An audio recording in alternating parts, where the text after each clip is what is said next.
there on red side, it seems very unlikely, but we have seen it before. I don't want to watch it again. No, and I don't think we will. DRX have a little bit more flexibility on this side. Lucian going to be the first ban. Interesting choice on blue to just take the Lucian away straight up with the blue side pick here. And now our question is, do they ban Ashe on blue, or does Ashe get banned on red? I think Ashe is getting banned on red, it looks like here. Jace having to be banned on the blue side straight up out of the gate is definitely a testament to how well Zeus has been playing. T1 taking a bit of time to think about this one. The Elise will still be banned. Elise was banned on red side by DRX last time around. Does mean that now Cassidy, Zeri, they're the two other bans that T1 had last time. They banned Maokai first on blue side, interestingly enough.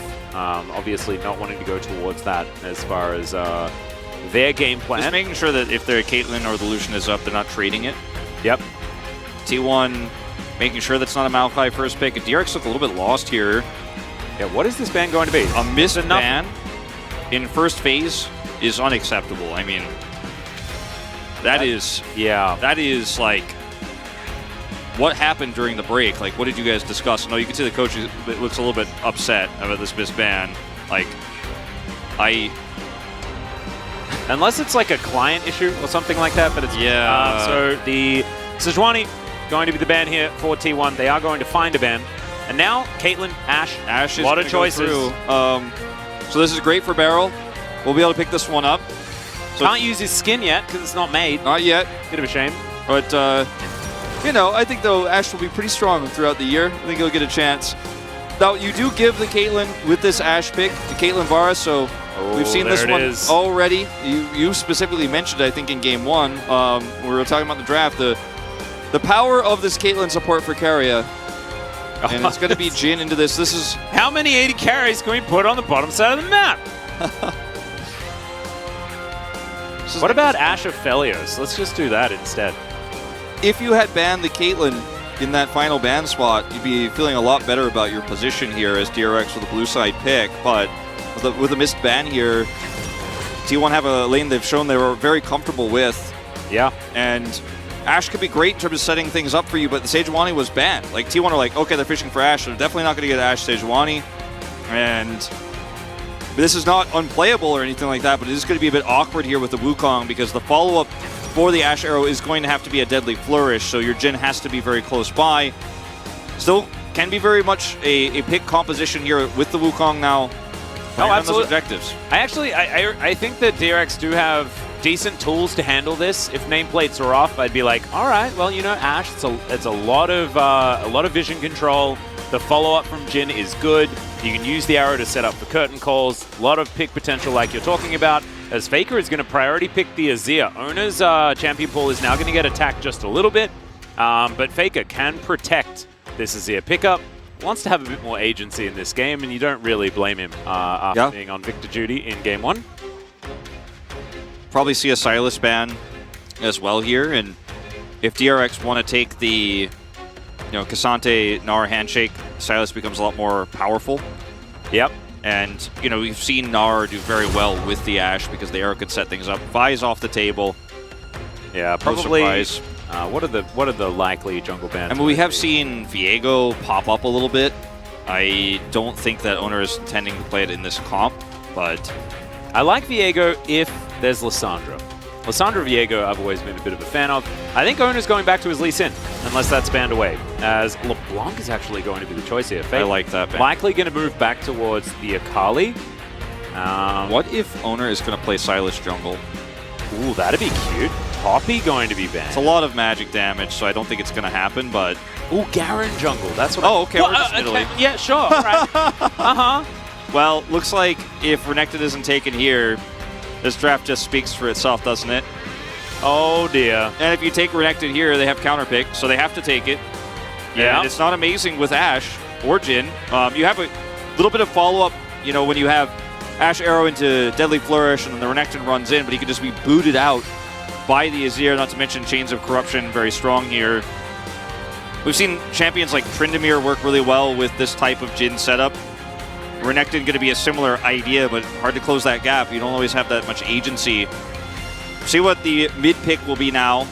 Yeah, I think Renekton picked almost exclusively to deny Renekton Italy from T1, and I respect it. Yeah, no, I think so. And you pick Sylas here, but in terms of stolen ultimates, you have a few, but it's not amazing. You can turn into a cat, Wolf.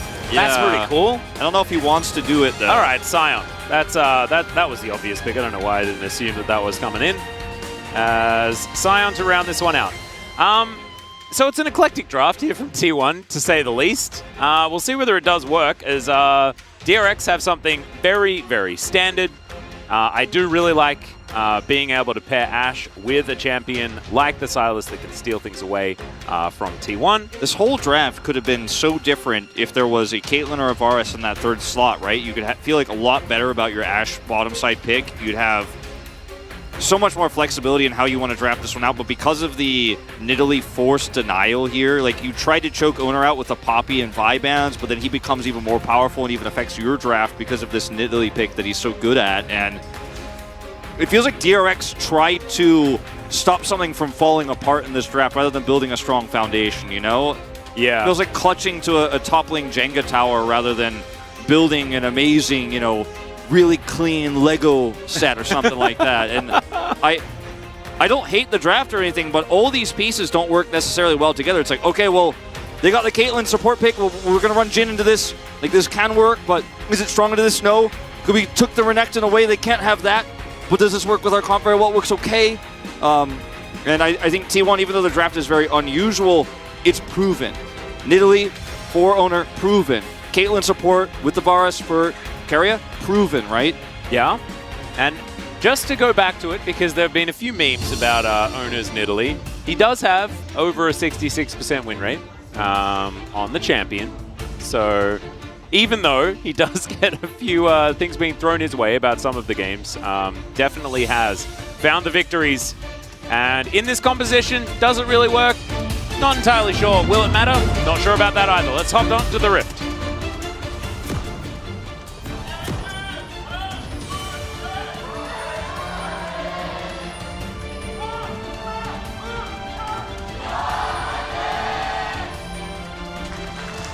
All right, T1 fans out in force as per usual. Zeus doing the Scion thing, which is standing in a brush at level 1 and hoping to charge a full Q onto people.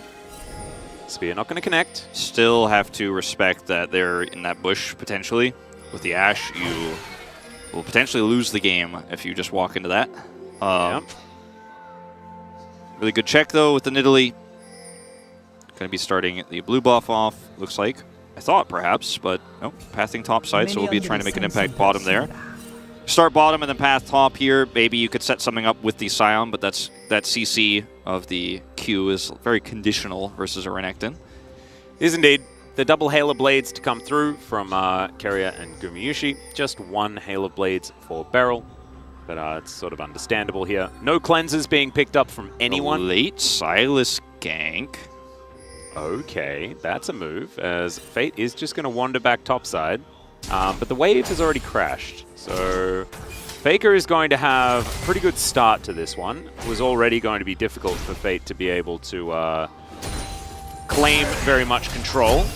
Yeah, the level 2 is much faster. Keria using this barrier trade, we always see this. Yeah, I think like, I guess if you don't take the barrier and your opponent does, then you really hard win those trades, but now it just looks a little bit funny with both supports just shooting each other with barriers. Now, the Ashe can slow, and there's a lot of follow-up here with the Jhin, but the range problem that you face here is the real one, because every time Guma is trading, he has Halo Blades versus Jhin, who's the slowest shooting AD carry that you could think of in League of Legends, right? And yeah. So that's never going to be a trade you want unless you could set up the CC, and you're not going to do that at level 1. So let T1 get level 2 first, and the barrier trade favors them here. And Varus could then, of course, just keep chipping away. Yeah, throwing these Qs all the way through. Speaking of which, Oner is going to come down towards this bottom side. It's been almost a year since we saw our Nidalee last. It was Canyon. Remember that game? One. Yeah, I remember that game. What happened to your hair after that one? It became a little bit more absent after that game. Thank you very much for reminding me there, Wolf. It was a pretty good early game played by Canyon in that one as well. Spear is going to connect onto Beryl, speaking of which, as Doctarm getting taken down so low. I mean, that's completely aside from the fact that the Nidalee is here, that Doctarm is almost dead. Beryl now in trouble as well, as the spear is going to connect onto him as well. The accuracy here is great. Heal being used. They're so desperate. Yeah. Oh, dear. Okay, DRX, you're going to have to back away. Croco's making his way down. Monkey versus cat. And he knows. He just knows, guys.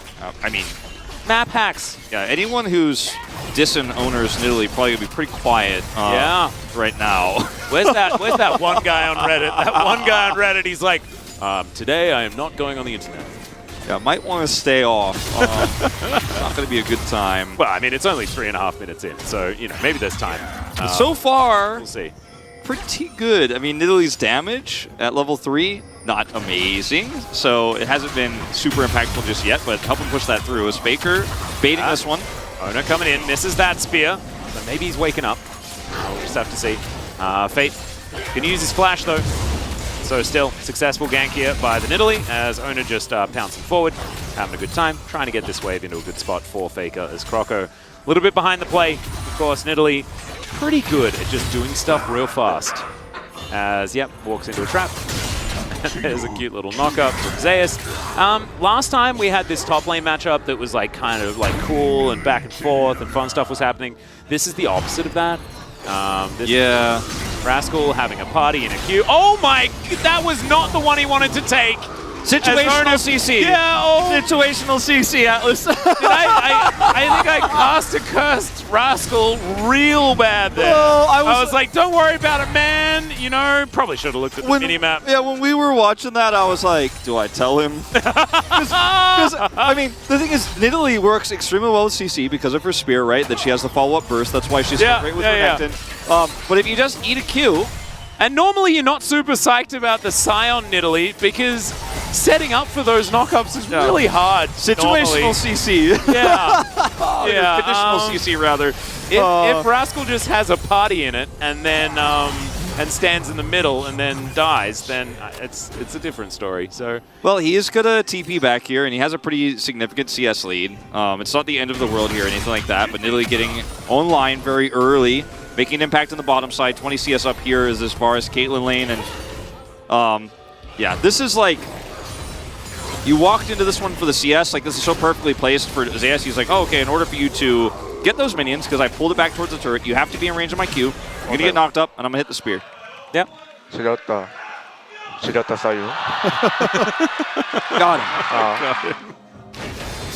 him. Not bad.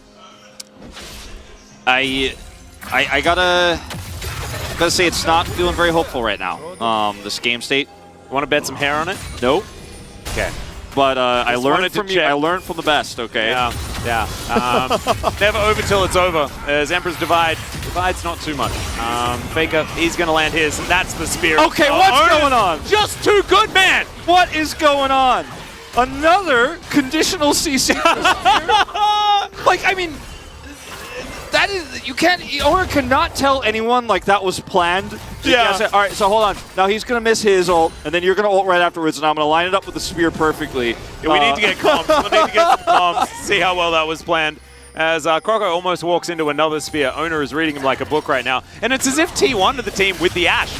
It's like they got Hawkshot. They just know exactly where everyone is at all times. As this is definitely the Canyon impression. Quite literally, because Oner is wearing his skin right now. Oh man, this is brutal. It is brutal. And the one thing we said before this series, not on broadcast, but the one thing everybody was thinking, right? Across Lowell Park, every fan is like, does T1 do a happy game? And then we go to 3 games, because there's been a little bit of that. You see the Nidalee Scion, you're like, it seems very strong. They still have the Caitlyn support. Seems like it could be a happy game, but it's also broken. Like, it's really good, but, you know, is it going to be one of those games where T1 step over the line a little bit? And nope. It's a happy game but it's happy for the reason of the good gameplay and the strong strategy. The winning happy. Yeah. Yeah, this is no Twitch support. Nope. Thankfully, we've forgone that. On both sides of this, of course, it was Beryl that debuted it. But Keria had been playing a heck of a lot of it in solo queue. The guy is a bit of a wizard. Now, if I'm not mistaken, this will be Keria's second game of Caitlyn support. He only had the 1 win. Beryl got 2 wins. Keria is just saying, all right, I'm evening it up. This guy does not have a better win rate on Caitlyn support than me. I am the one who pioneered this pick. And I'll beat the man doing it. Yeah. And also, Beryl's Caitlyn support left a little to be desired. Certainly did its job, but he had some moments in that particular game. Very entertaining. And this is why we go back to if there is anyone out there, Atlas, who's like, maybe they didn't ban that third one on purpose. I just direct you to the bottom 2 champion portraits of T1's team. Yeah. And I think the argument is over. This is the one where Oner's like, okay, now hold it, get him. Look at this. Oh, perfect. Just deliver me the spear, please. I'll allow you to have the kill. I think that was what happened. It was all just coordinated and planned. I have no doubt in my mind. All right, Deadly Flourish will connect. Spear misses this time around, though. Can't hit them all. As Darm is next to his inner turret. That's how well this lane is going thus far. And 3 plates have already gone down. Deadly Flourish connects onto Gumayusi. Another spear is going to go wide. This pressure on the DRX bottom lane is just immense. Do we need to have... I don't know if I've ever heard anyone say this yet in this meta. Oh, flash. Another flash. Do we need to have a discussion about adding more bans to the game? like seriously, hold on. Like, we haven't talked about this in a while, right? When they added those extra bans, we don't need more bans. Like, DRX doesn't even want all 3. I know, in the first round. I don't know what you're talking about. Yeah, I don't know, man. This is just so oppressive and broken. There's so many strong broken champions. You look at T1, you're like, oh, they can't have this. That's not legal. And yes, DRX messed it up, but like, Nidalee just too strong right now. I don't know, Atlas. I'm just trying to have a scholastic conversation. Yeah, not about the scholastic conversations. As Beryl's going to have his ult flashed, and now is chasing after Gumayusi. The final bullet will connect there as Croco's going to flash forward, but the flash from Gumayusi gets him out of the way of the Cyclone, and DRX, they went for it. Not quite able to find it there. Zeus is going to press his ult button onto Rascal, who slices, but isn't able to avoid the full Q damage. Still, top lane thinks no one really minds, as pounce over the wall. Croco not able to follow. As he's back over again. Okay, Q going to be avoided. Very nicely done there by Croco. Oh, I didn't get the Wukong clone gold. Oh, man! What a trickster. That's huge. DRX as Croco almost dies to the ult. Hold on, does he actually push for this? He has flash. Nah, no way, right? Ooh, Primal Surge. Hold on. Traps. Oh dear. Oh, he picked the wrong brush. Croco's still going to stop the back. T1 likely to get this first turret blood right now. As, boom goes the dynamite. All right, I can't do it anymore. I have to leave. All right, Beryl's going to fight this one out. Can he get the double kill as Gumayusi's dead? Oh, Keria's in trouble as well. That's why he wants the skin for this champion. He's too good. Supportal combat. Oh, this game's a little bit hold on. the Fiesta territory as another arrow is going to connect. Beryl, he will die on his own terms, Oner, as Keria is the one. A solo kill, if you will. Oh, I just didn't have enough time to get the execute. Feels bad, man. Beryl almost single-handedly turning this game a little bit slightly. Yeah, I was going to say around, but turn this game into less about 5 degrees of a dire situation. Yeah, in live, some tanks doing some things. This was just really clean. So much burst damage in this comp. You cannot let the chains connect. He did. And Guma, you know, the Ashe arrow, or rather the Ashe slow, rather, is extremely strong, and then he gets his Q to proc, and it's a lot of damage. Yeah, Peacemaker doesn't land, so Beryl is going to be absolutely fine there. And then says, nope, you are not part of this, Oner. I will give my kill to Keria. He deserves it. And look, maybe he does. Caitlyn supports no. Yeah, they do. That's Caitlyn support synergy right there. Deserves that money. As Umbral Glaive now completed for Keria, has its most important item, and Beryl going to be tagged with that one. Oh, the vision, allowing Keria to get a little bit of extra poke, as the spear is not going to connect. But Oh man, it is so hard to enter darkness against T1. It really is. The Emerald Glaive is much accelerated here for Keria, and it's really difficult to fight your way through. Spear's not connecting here, so maybe isn't Jin angle. Well, the Chains of Corruption are going to connect, and Gumayusi just kills Beryl. That's immediate revenge right there. That was too much damage as well as Croco. Three-man Cyclone is massive as they take down the Varus. Croco in a bit of trouble as Zeus picks that one up, and now Keria trying to kite it out against Doctorm. Zeus, can you actually get over there to the Jin, though, is the question. As Oner playing it pretty safe as the spear connects. Another knockup is going to come down, and Faker he's not gets done. it, another kill. He's over the wall. Doctorm underneath his turret, though.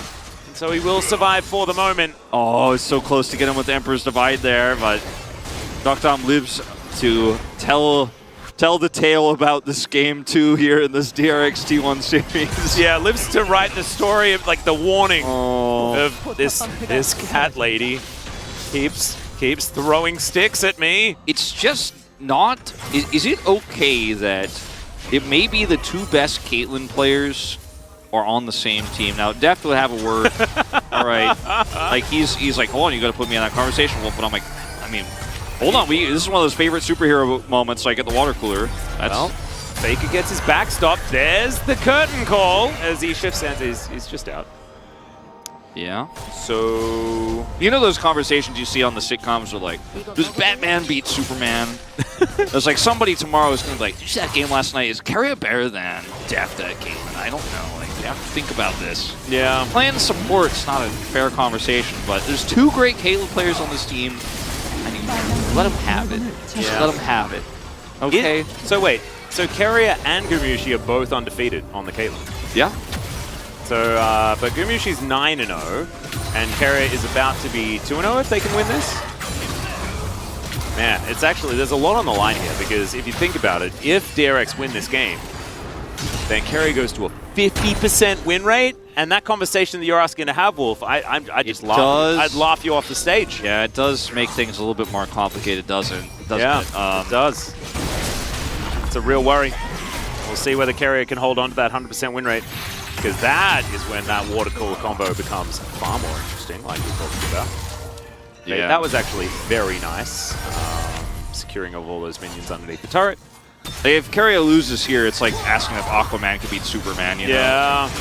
And Doctorm is going to die. Faker picks that one up. I'm not sure what that was. Was that... Scorched, perhaps? Yeah, maybe Scorched. Sometimes you get Scorched to death. And the outer turret is going to fall.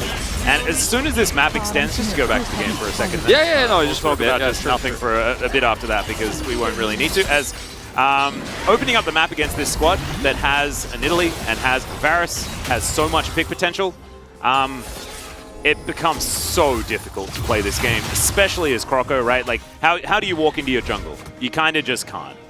No, you cannot. You have Emerald Glaive clearing this stuff up. You have so much single target damage. All it takes is 1 CC. Look at this. Look at Oner and Keria in unison. Bam, bam, Guma's arrow, triple threat. Like, that is insanity damage when you're this far ahead. Even when you're not this far ahead, it's pretty crazy. And like oh, they used all their tools, maybe we can fight this. Like, it's a good attempt from Croco, right? It's a really nice knockup. They're all quote-unquote overextended, like they're in Cyclone range, but you don't have any follow-up damage. Doctorm is just out of the picture. And then once again... Oh, Scorch. Ouch. Yeah, that hurts. That hurts. That's that, the buff to Scorch, man, really has. It's turned the tides in League of Legends. It will never be the same again. There's Scorch on Faker here. It's not the double Comet lane or anything like that, so... He's also crowning one more time. Yeah, I'm not sure how I feel about this, considering... Yeah, there's Wukong, there's Renekton, there's a Sylas, there's a lot of threats, but when you're this far ahead, I guess Faker is the type of player who's like, all right, I'll be the one who's measured, okay. Yeah. And he's also done the most damage in the games. Yeah, yeah. Must be eking something out of this build, as Fate is going to collect himself the Emperor's Divide. Rascal splitting quite nicely here towards this bottom side, as Teleport going to come in from Faker. Zeus going to join as well. Let's see where the unstoppable onslaught is going to come through, as the knockup is avoided by Rascal moving through him. Slice doesn't really work out there, as Emperor's Divide is going to put the Crocodile away. Oh no, he's Shuriman, but the Emperor doesn't like him. as the arrow will, Keria, at least look at the that ace in the hole is going to come through and steal the kill away. Like, crown value, I guess. He was never in any danger. Nope. Yeah, crown value. That's. I mean, honestly, exactly how it's supposed to be used. He was playing the frontline Victor before with his crown, and now he's showing us how to do it with the Azir. I think it's an homage to Samsung Crown. Yeah, I love it. I like that. And so yeah, Rascal here is like, as soon as he sees the Scion, he's like, all right, I gotta try to look for a dash here. Yeah. And ults, he's just hoping maybe he could trade something back, but I mean, it's just so one-sided, it isn't even funny. And I like how Zeus and Faker are like, oh yeah, you can have it, I guess. 아깝이. unlucky, he stole the kill. Keria took it. 화면이죠. Gabi is basically the Korean new word for like unlucky, basically the way that you would use it, you know, like unlucky man. Well, I guess they are just having a good time. What was that interaction? He wanted to get hit by it. He's like, I'm gonna flash into it after dodge. Coming back. I wanted to show you like a both dodge it, but then flash into it to get hit by it. I like how he emotes afterwards as well. Oh my god. Keria is, I mean, I think he intentionally both dodged and got hit by one ability at the same time. Yeah. Like, that is mechanics. How is that even possible? Like, Keria is like, I can both be able to avoid this, but also get hit by it. Okay, Faker. As Faker does have a lot of people coming in. As Cyclone comes down, Emperor's Divide is going to remove it as Barrel's dead as well. Spear just barely misses onto Croco there as, okay, here's the onslaught. Fate going to avoid it as Docdom is here, but maybe being in screen length as, oh, that's really cute. Manages to go unstoppable. Fate able to get out of there, but he face tanks a spear, which is not what you want. As we've got the zoom in, Jonah Strong. Oh, ho, ho, ho. That minion gonna block for Docdom. Damwon logo flashed for some reason, and here we go, going into this Drake T1, taking the Infernal Soul point. Like, just add insult to injury. It's Infernal Soul that they are stacking turrets here in this game.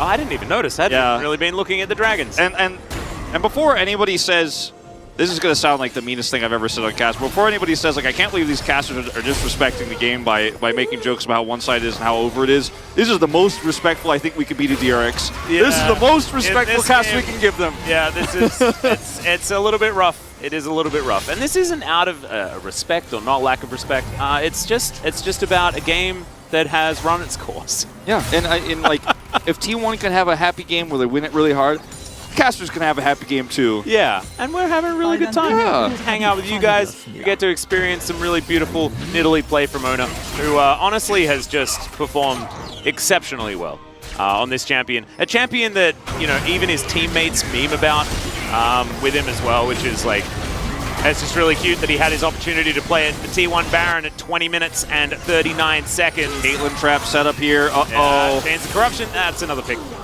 You just can't play the game. Isn't it ironic that the Queen of Vision just walks into darkness and dies over and over again in this game? Must feel cathartic to those who have lost to Ashe in the past, as that's another drive-by as Docdom going to take an ace in the hole from Keria for so much damage. He's got a Ghost Blade. Keria's got 2 items. This is absurd. Flash has to be used. Zeus just standing up in front of this turret, taking the bullets. Not really too. He's cracking up, man. He's legit cracking up, dude. He's trying to be respectful. He's losing it a little bit. There's a lot of Damwon in this game, just with the amount of spears that have landed. There's just Damwon logos everywhere. Damwon logos everywhere. There's a Jhin in the game. Yeah. Barrel's in the game. Doesn't have his Ashe skin yet, but, you know, just feels like a Damwon homage. Yeah, a little bit. As Rascal, not going to quite get onto Gumayusi here as Croco. Can he actually make it in? Spear is going to connect onto the Crocodile. Zeus is flashing forward. Faker's killed the Jhin somewhere as well. As now Barrel running away from the Emperor himself. Fate looking for that wraparound. Can they actually get anything here is the question, as Croco trying to team up with his mid laner, but the Monkey's just dead. Just dead so quickly. Barrel trying just to kite Faker. Look at how inevitable this Azir looks right now. Just let him go, Faker. Just let him go. Just respect him. It's okay. It's okay, Barrel. Just the alcove. The alcove's where the safety is. Oh no, he shot him. He shot him. No, Beryl deserved that. Faker could have let him go, man. The game was done. You didn't need to kill him. Yeah, but you didn't have to do it. Faker was letting him go. Faker was letting him go, and then Beryl had the audacity to shoot him with a bow and arrow. You don't do that. He was trying to run away. Beryl was just not going to go quietly into that good night. No, he is not. Well, I mean, he is 5 times so far, but maybe he won't again. He picked up the double bottom. All right. Guma, sick flash. Okay.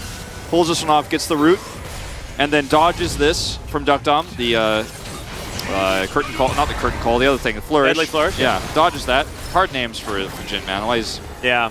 he shoots so slow, he's got long names, I don't know. Yeah, it's a bit silly. Oner also had to force the flash here, but this fight is so split up. Fate can't close the gap. Like, the way they got kite left here in this pit so that Fate actually can't chain over the wall is something to behold, and yeah. Beryl, at this point, you know, don't shoot him one more time. Yeah, you don't shoot him. You don't shoot him. Like, you're just asking for, trouble. They actually haven't ended the game yet. They were unable to break the Nexus. Well, Zeus is taking a damage. He does have ultimate, but Fate stands in his way, and I think Zeus might be dead. Hold on, Zeus for Nexus trade? Wait, why is he taking so long to die? This is so silly! And he's got a second life. All right, let's see how the zombie Scion's going to do. In the meantime, you know, the base is falling apart, but we don't need to really focus on that, as the arrow is gonna, I don't know what, it was going somewhere. Emperor's Divide is going to throw the crocodile around as Docdom. Curtains are called as Keria flashing towards Beryl. This lethality Caitlyn play is actually pretty sick, I'm not gonna lie. Ghostblade action. Yeah, DRX. Even though there's no Scion for them to deal with, they've also lost their Crocodile. And so this 4 versus 4 does not feel fair whatsoever. Exposed Nexus now as Croco. Yeah, it's just not a whole lot he can do. The piercing arrow is going to come down. Ace in the hole is going to be there. The lethality version onto Docdom does so much damage. And T1, they're going to have a little bit of fun before they end this one, as Faker goes golden after doing a heck of a lot of damage. Emperor's Divide, as Fate is also going to press his Zonya's button. Zeus teleports in, he gets to be in the picture. Isn't it cute? As Beryl, he's on the fountain arrow, is going to connect onto Keria. Can Beryl get the kill? He can! Okay, let's see whether Rascal can tidy this one up, as Zeus doing his best to kill the Nexus. Remember, he comes back to life again, so this game is over. There it goes. T1 will get the 2-0 in the end over DRX. I mean, it doesn't get more humiliating than this. It really doesn't.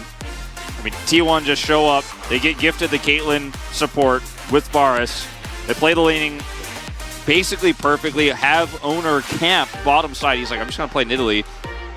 We turned this into a bullet hell game, and I mean, game 1 was kind of one of those games where you're like, all right, T1, man, they're the better team. Like, they had a solid draft here, played the early to mid extremely well. Faker stops that Baron, you know, there's a lot of back and forth, but T1 are always in the driver's seat, always ahead this game. Again. Oh no, it was Oner that trolled Faker this time around. Gumayusi was the one standing in the middle last time, wasn't he? Yeah, they just won't let Faker stand in the mid. I don't know how many more times they can do that.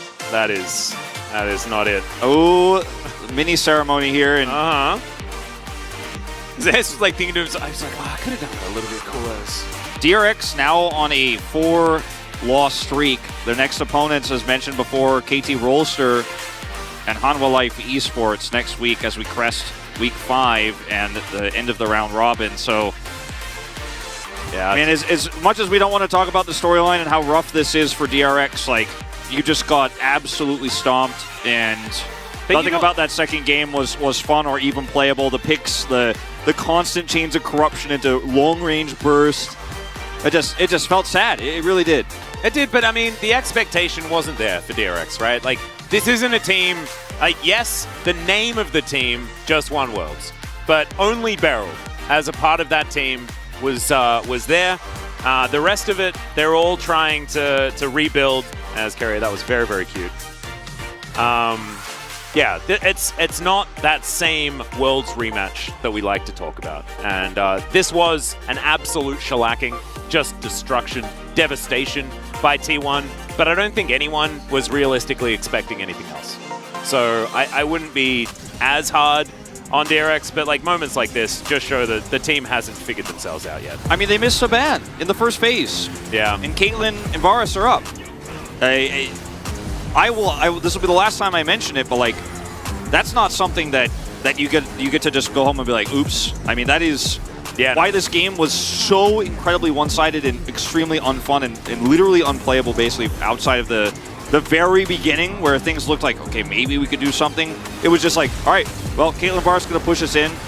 That's the kind of thing that like shouldn't be happening at the pro level. And I really hate saying stuff like this, by the way. This is like not who I am, but you know, if you're missing that, like we really need to sit down and revisit the basics. And we're so late into the season now. Like we say that in week 1, but this is the second to last match for their first round robin. And I don't want teams to struggle like this. I don't want teams to have sad games like this. I want teams to who have this many great players in them to actually succeed and excel.